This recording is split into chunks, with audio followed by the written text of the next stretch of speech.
11th class में हम thermochemistry पढ़ रहे हैं। थर्मोकेमिस्ट्री को आज आगे बढ़ाते हैं। उष्माधारिता, मोलर उष्माधारिता और विशिष्ट उष्मा की बात करते हैं। सबसे पहले उष्माधारिता क्या है ये समझ लीजिए।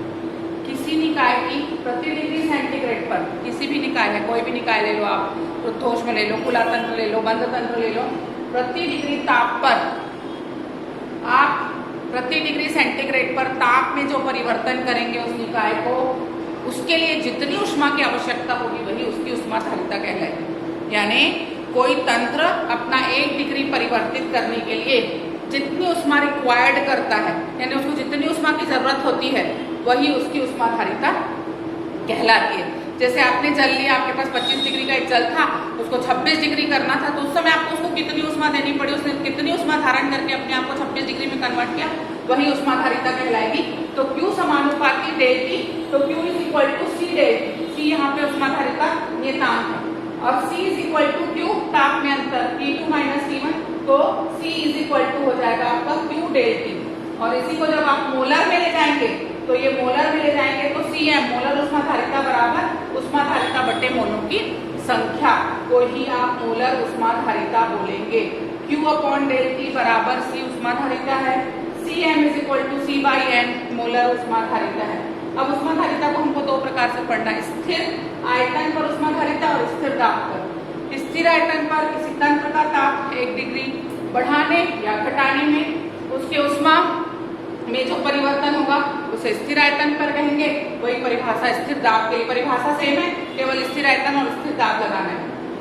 कल तक हम पढ़ चुके थे कि उष्मागतिकी के प्रथम नियम में हम बोलते हैं Q प्लस W या Q is equal to del E plus W। जैसे ही हम पक्षांतर वगैरह करेंगे, W बराबर अगर P डेल V बराबर हम 0 मानते हैं, पहले ही बता दे रही हूँ, W यानी कार्य है, P डेल V स्थिर आयतन पर किया हुआ कार्य है, बराबर 0 मानते हैं।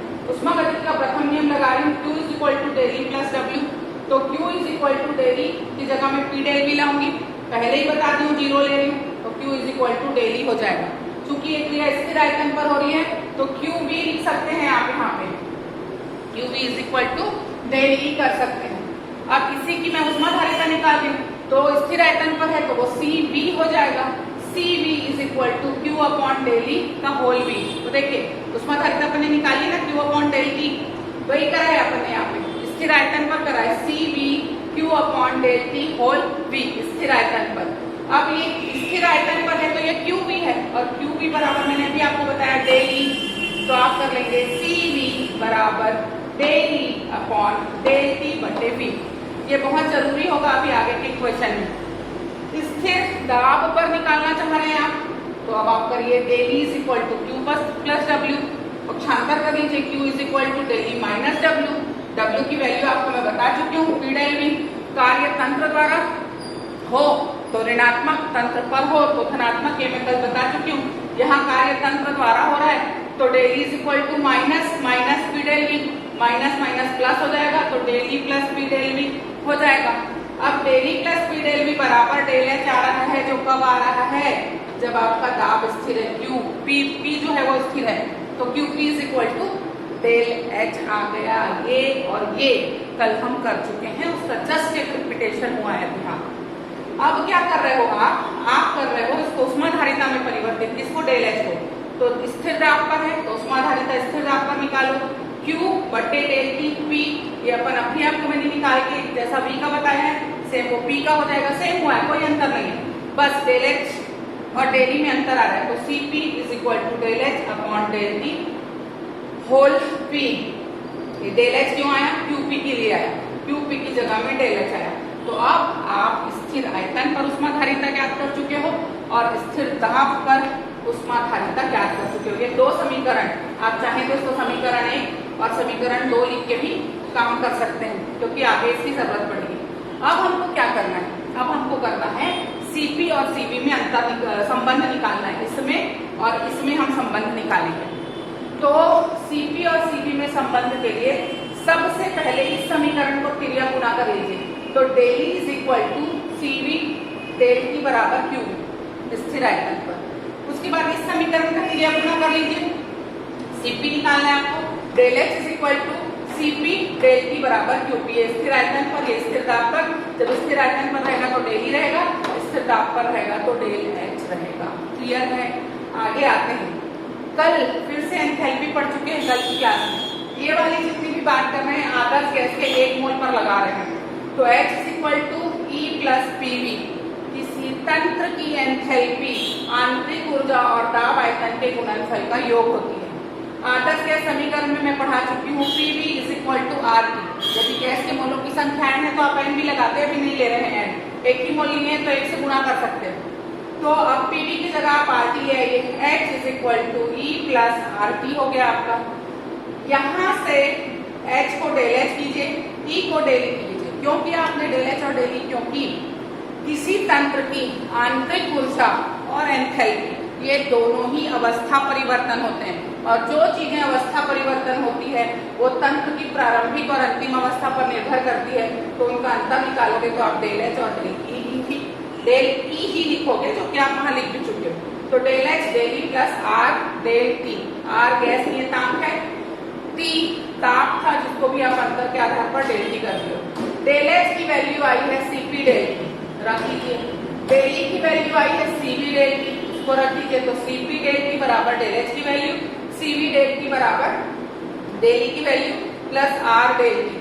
अब ये पूरे समीकरण को, चाहे तो आप 3 मान लीजिए इसको समीकरण 3 को दोनों तरफ डेल T से भाग दे दीजिए, दोनों तरफ डेल T से भाग दीजिए। ये डेल T आपका कैंसिल हो जाएगा, ये डेल T कैंसिल हो जाएगा, ये डेल T कैंसिल हो जाएगा। कब? जब आप डेल T से भाग देंगे। ये आप भाग दे रहे हैं, है ना? तो जैसे ही आप डेल T से भाग देंगे, ये ऊपर और नीचे की राशियां जो है वो कैंसिल हो जाएंगी। तो आपके हाथ में बचा Cp Cv धन R। Cp बराबर Cv धन R, पक्षांतर करेंगे तो Cp - Cv बराबर R। ये संबंध है Cp और Cv में। इसे ही किसी तंत्र की उष्माधारिता या विशिष्ट उष्मा के नाम से जाना जाता है। ये बहुत इंपॉर्टेंट है, 3 नंबर के क्वेश्चन में आएगा। आप इसको बिल्कुल तैयार करके रखिए और प्लीज पढ़िए। अब आगे आते हैं इस चैप्टर में। बम्ब कैलोरीमीटर में आपको बुक से बताऊंगी चित्र सहित। अभी आगे मैं आपको उष्मा की बातें बता दूंगी। उष्मा रसायन में हम उष्मा का ही अध्ययन कर रहे हैं, तंत्र की उष्मा का ही अध्ययन करने वाले हैं। तो उष्मा रसायन की सबसे पहली उष्मा से संबंधित जो परिभाषा आएगी वो आएगी क्रियाएं। 2 प्रकार की क्रियाएं होती है, एक होती है उष्माक्षेपी और एक होती है उष्माशोषी। वे रासायनिक अभिक्रिया जिसके संपन्न होने पर अभिकारक की उष्मा कम और उत्पाद की उष्मा अधिक हो और उष्मा बाहर मुक्त हो जाए। इसकी उष्मा जो है अधिक है, इसकी कम है, तो ये जब संयुक्त होगा इसकी उष्मा मुक्त हो जाएगी, उसे उष्माक्षेपी कहते हैं। और यहाँ पर इसकी उष्मा कम है, जब ये बना पूरा उष्मा अवशोषित कर चुका है और इसने उष्मा ली है, इसकी उष्मा कम थी, रिएक्टेंट है ये, और ये प्रोडक्ट है, ये रिएक्टेंट है, ये प्रोडक्ट है। तो ऐसी अभिक्रियाएं जिसमें उष्मा उत्सर्जित होती है उष्माक्षेपी अभिक्रियाएं कहलाती हैं। ऐसी अभिक्रियाएं जिसमें उष्मा अवशोषित होती हैं उष्माशोषी अभिक्रियाएं कहलाती है। -Q होगा, ये +Q, कैपिटल लिखे स्मॉल लिखे दोनों चल जाएगा। अब आते हैं अपन अभिक्रिया की उष्मा के बहुत से प्रकार होते हैं। सबसे पहले बात करते हैं दहन। दहन मतलब किसी पदार्थ को पूर्ण रूप से जला देना। हम तो हाइड्रोकार्बन को ही जलाएंगे, हमको केमिस्ट्री के केमिकल्स को ही जलाना है। ऑक्सीजन जलने में सहायक गैस है, आप जानते हैं। तो सबसे पहले बात करते हैं दहन उष्मा, हीट ऑफ कंबशन। जब किसी पदार्थ के 1 मोल को ऑक्सीजन की उपस्थिति में पूर्ण दहन किया जाता है तो उस दौरान एंथैल्पी में होने वाला परिवर्तन दहन की एंथैल्पी कहलाता है। क्लियर? जब किसी पदार्थ के 1 मोल को ऑक्सीजन की उपस्थिति में पूर्ण दहन करेंगे तो उस दौरान जो एंथैल्पी में परिवर्तन होगा उसे दहन की एंथैल्पी कहेंगे। इसको बहुत सारे न्यूमेरिकल बनाने आपको। CH4 + 2O2 gives CO2 + 2H2O। Heat of combustion ऋण Q में आएगा। संभवन उष्मा किसी पदार्थ के हीट ऑफ फॉर्मेशन, संभवन यानी बनाना, किसी पदार्थ के 1 मोल को उसके अवयवी तत्वों की सहायता से बनाने के दौरान होने वाला एंथैल्पी परिवर्तन संभवन की एंथैल्पी कहलाता है। यहाँ मीथेन को आप जलाए, हम इथेन को बना रहे हो C+2H2 gives CH4 minus 74.8 kilojoule. बनने में भी उतना ही होगा, टूटने में भी उतना ही होगा। तो ये हो गई आपकी संभवन ऊष्मा मिनिमम। एक एक एग्जाम्पल आपको याद रहनी चाहिए और अवस्थाएं आप जरूर लिखेंगे। जैसे यहाँ पे गैस है, ये भी गैस है और ये बनने वाले दोनों पदार्थ गैस ही होंगे, है ना। अब आते हैं लिक्विड फॉर्म में भी निकाल सकते हैं उदासीनीकरण की ऊष्मा। ठीक है, अब किस में आ रहे हैं? उदासीनीकरण की ऊष्मा में आ रहे हैं। जब 1 ग्राम तुल्यांक या 1 मोल अम्ल को 1 मोल क्षार के साथ उदासीन करके लवण और जल बनाया जाता है, उस दौरान एंथैल्पी में होने वाला परिवर्तन उदासीनीकरण की एंथैल्पी या हीट ऑफ न्यूट्रलाइजेशन कहलाता है। ये स्ट्रॉन्ग एसिड है, ये स्ट्रॉन्ग बेस है, प्रबल अम्ल और प्रबल क्षार। जब जब प्रबल अम्ल और प्रबल क्षार का उदासीनीकरण होगा, निकलने वाली ऊष्मा 57.1 किलोजूल या 13.4 किलो कैलोरी की होगी। जब जब इसको 4.2 से डिवाइड कर सकते हैं। जब जब प्रबल अम्ल और प्रबल क्षार का उदासीनीकरण होगा, यही ऊष्मा निकलेगी। लेकिन एक प्रबल दूसरा दुर्बल या ये प्रबल ये दुर्बल हो जाए तो उदासीनीकरण ऊष्मा का मान लेस देन 57.1 किलोजूल होगा। कब? जब स्ट्रॉन्ग एसिड वीक बेस हो और वीक एसिड स्ट्रॉन्ग बेस हो तब। क्यों ऐसा होता है? ऐसा इसलिए होता है कि जो ऊष्मा उदासीनीकरण में खर्च होने वाली है, उस ऊष्मा की कुछ मात्रा इस प्रबल अम्ल के बजाय दुर्बल अम्ल और दुर्बल क्षार के वियोजन में प्रयुक्त हो जाती है। जो ऊर्जा उदासीनीकरण में खर्च होनी थी, चूंकि दुर्बल अम्ल और दुर्बल क्षार का वियोजन मंद अभिक्रिया होती है, तो वो वियोजन में प्रयुक्त हो जाती है और शेष बची ऊष्मा ही उदासीनीकरण में प्रयुक्त होती है। इसलिए जैसे ही कोई भी दुर्बल चीजें आएगी, ये ऊष्मा लेस देन 57.1 किलोजूल हो जाएगी।